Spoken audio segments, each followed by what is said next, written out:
Hello and welcome to the Gonzales Mitchell Show. I'm Clay Mitchell. And I'm Patrick Gonzales. Now, you were a little late coming in there, Patrick. It's okay. Hey, we'll forgive you. Our special guest today is Nick Stewart. Nick is a candidate for Baltimore County Executive, and he's here today to tell us a bit about his background, his platform, and why he's running for office. Nick, welcome to the show. Hey, thank you so much. Thanks for having me. Now, for those who don't know you, you're in Baltimore County. We have listeners and watchers outside of there. Tell us a bit about your background, where you're from, and what led you up to this point. Sure. So I actually am a native of Baltimore County. I grew up in the central part of our county, the Timonium, Hunt Valley area. Went to Delaney High School, go Lions, and have really wanted to find a way over time to make sure I got back here because I went to George Washington Law School. I'm a University of Maryland Terp. And this was, 14, 15 years ago. We found our way back by living in Arbutus. And we were there for a good stretch of time. And that's where we bought our first home. And it's where we started our family. My wife and I, we now have four wonderful kids who keep us very, very busy. And we sort of ran out of room. We're looking around and we saw Catonsville. I had grown up knowing Catonsville. I had played baseball in the area and we laid down roots here and it has been wonderful. It is a lot like Arbutus in as much as there's a small town America feel. And that's something that we really cherish, not just here in Catonsville, but really across the county. I think that's something special that we have. And so, just a little bit about me, I would say, some of the biggest and most informative experiences I've had, leading up to this moment have been working on the school board for 4 years, serving as a member of that school board for the county, the 25th largest system in the country. I worked on the workforce development board for the county for 8 years. I have served as a board member for the Southwest Visions Foundation, which is our Southwest area's Community Development Corporation.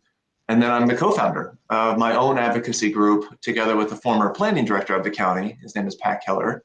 And we co-founded We the People Baltimore County, which is a good governance group that's focused on housing and smart growth and community revitalization. We've been doing that for about 4 or 5 years now. Now, the issues that are facing Baltimore County now, how do you see the top 2 or 3 issues that really need to be addressed that are going to be hashed out in the campaign?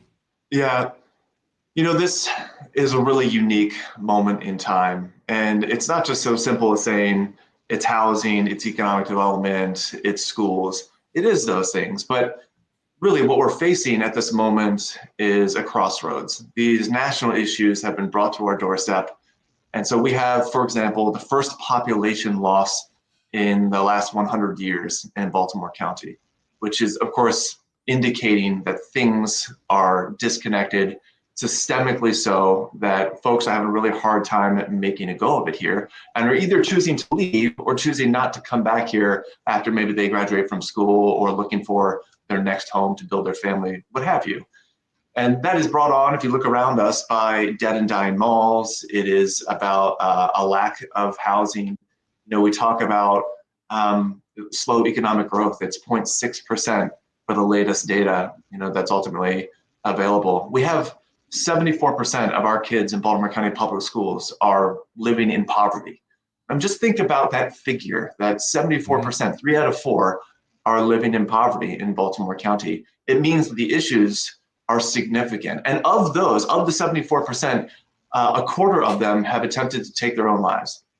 So Wow. We use the concept of crisis very broadly, I think, in our lexicon publicly. But we're here. This is it. If it's not this, I don't know what it is. We have the average age to buy your first home now is about 40 years old. The cost of housing has almost twice outpaced the cost of inflation, over the last decade to 2 decades. It is simply really difficult to make a go of it. So what does that mean? Ultimately it means we're focused as a campaign on making things more affordable on making them more inclusive, and on also making our government work smarter. It should be delivering the basics that people need and doing so with much greater urgency and rapidity and focus than we do right now. Patrick, have some questions? Can you hear me, Patrick? Uh-oh. Uh-oh. Oh, he's pointing at his ear. Oh, my goodness. You go Nick, ahead. now you're running as a guys. I'm having technical issues. Why don't you just go on up without me? I'll stay on, but Okay. Clay, you take All right. No problem. This is modern technology, Nick, at its finest. Sure. Now, in Baltimore County, there was recently, under Kathy Klausenmeyer, the controversy over the Inspector General. Yep. How do you see that going forward? Should there be an independent board that vets and appoints it, or should it remain the way it is? Well, as with many things, I think we might talk about the one issue, but there's a broader story that's being told here. I'll get into that, to be sure. But we are focused on the wrong things in Baltimore County. We have spent months going through a really bad process to appoint an interim county executive. The people of Baltimore County weren't even allowed to share publicly before their county council the name of the person that they would like to be appointed. That was just off limits. So deemed our county council chair at that time. That's a problem. It was a problem process. And there were really qualified people who, if they were appointed, probably we would not be in the same place that we are right at this minute. And so that was jammed through, with the greatest qualification being that that person would just choose not to run for county executive in 2026. That was the primary factor that was considered by our county council, because we have 3 of them who are themselves running for county council. So I think we really saw that come through. We fast forward a little bit. We see redistricting come about, new maps, a council expansion, very exciting, except the map that we are stuck with at this very minute was introduced on a Monday morning and voted on the very same night without any public testimony being taken on that map. The process isn't working. Let's fast forward to the Inspector General. We're focused on an office that was working. We have so many things in Baltimore County that don't work. What are we doing? And yet we spend 3 or 4 precious months we don't get back, and a brand damage that we don't get back, in order to just sort of bandy about the issue of whether or not we're going to wholesale change who is in that office after the person who is there, Kelly Madigan, has helped found the office, helped to bring it to where it is right now, has been doing her job.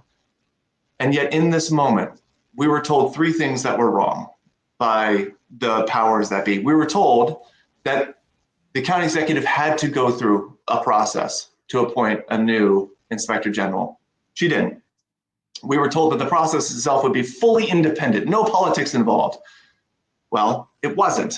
The person of one of the 3 people who was on the final panel to select the nominee was the nominee's former boss. That's not a good process. It's not a good panel. And finally, we were told that the nominee had 21 years of inspector general experience. She did. Now, whether or not she was qualified because she was an auditor, okay, let's have that conversation. But the reality was we were told 3 things that were fundamentally wrong. So what does it mean? The process in Baltimore County is wrong. People continue to believe, and our brand continues to be, that it's not about the merit of your idea, the quality of what you're proposing. It is about who you know. That is a problem. And we have got to change it now more than ever because of the crises I mentioned earlier. And I've read, while that controversy was going on, Isabel Cumming, who is the Inspector General in Baltimore City, had proposed adopting a process like Baltimore City has, that she fought hard for, to make that office truly independent, selected by a totally independent board, because you can't really report back to people that you could be investigating. And as an attorney, I'm sure you understand that. And that's, I think, how to solve that problem moving forward. Yeah. Now, development in the county sometimes is an issue in the Towson area, and as it creeps up towards the the northern areas and towards the Pennsylvania line. What do you see are any problems there that needs to be addressed, whether it's by zoning or by other meetings? Yeah, so it's this is what we the people has spent a lot of time focused on. There's a lot to discuss here, but I'll start with this. It's not working. Okay, this is why we face in large part the problems that we do, especially when it comes to economic growth, when it comes to transit or our roads and transportation access, when it comes to housing, when it comes to revitalization. Look at Security Square Mall. It's taken 7 years of continued conversation. We still haven't broken ground. We still don't have the plan in mind. We look at Liberty Road. They've had 4 revitalization plans in the last 45 years and almost no real execution against those plans in a systemic way. They continue to struggle. We look at Lutherville Station, the one area that's truly TOD, if we think about that. It's on a light rail stop. It is not greenfield, it is grayfield. It is ready for revitalization. We can't get it done. We look at White Marsh, Dead and Dying Mall. We look at, Bel Air and Eastern Boulevard and Essex. These are all opportunities for revitalization, and yet we don't have the tools in the toolkit because, like I said, the process itself has been so ingrained in us that it's behind closed doors. It's about who you know. And the biggest issue we have is we have something in Baltimore County that no one else really has the way we do. It's called councilmanic courtesy. And it's the idea that each council person controls everything that happens in their district, every project, every approval, with sort of fiefdom and king-like authority. And what it means is that it now takes 6 or 7 years to deliver a new housing project, if you even get it approved. It's taking 12 to 15 years to build a new high school. It takes 6 years for the Green Towson Alliance to plant a tree in downtown Towson once they got approval to do so, because we need to get all of these departments coordinated together and the right approvals in place from our county councilmen.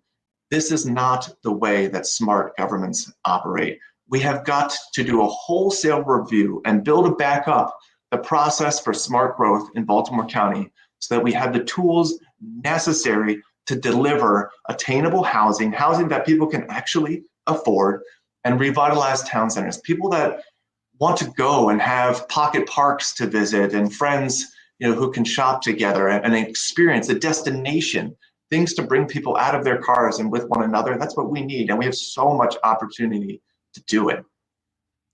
Is it just bureaucracy or outdated bureaucracy that's holding things up? Is it other things? Yeah. Go ahead. I mean, really, at the end of the day, what it comes down to is effectively it's power. This is the way that it has been. Each council person gets to be the gatekeeper. And so everything has to go through them. And there isn't a real willingness to open that up and say, hey, look, we do a master plan once every 10 years. I have no idea why we do it. Not really.